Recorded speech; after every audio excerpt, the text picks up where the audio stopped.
Ассалаумағалейкум, құрметті көрермендер.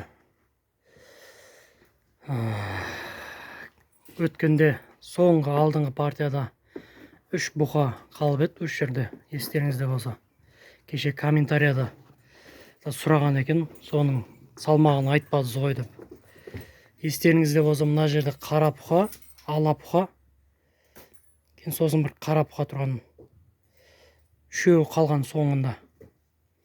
Мына жерде қара бұқа 205, аласы 207, жерде қара бұқа 219 кило салмақ берді. Таза евро. Ешқандай бүйрек май таразға түскен жоқ. Әйтпесе бүйрек май таразға түскенде бүйрек майың өзі 5 кило, 4-5 кило болатын еді. 25 килодай шығып қалатын еді қара бұқамыз.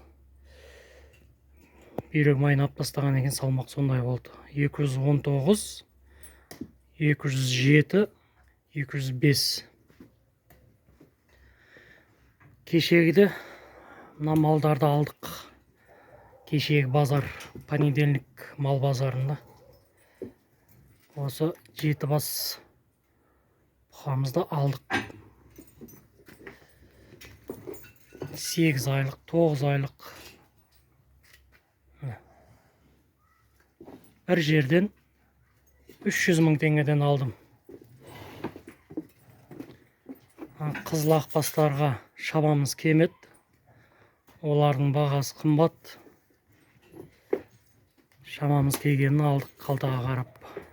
Өзіміздің местный малдар.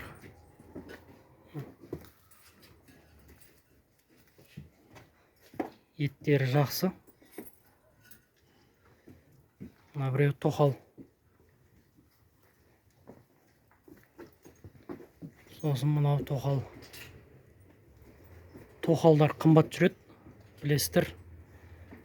Бір жерден осы жетеуін 300 мың теңгеден алдым. Енді бұйырса 3 басқа орын бар.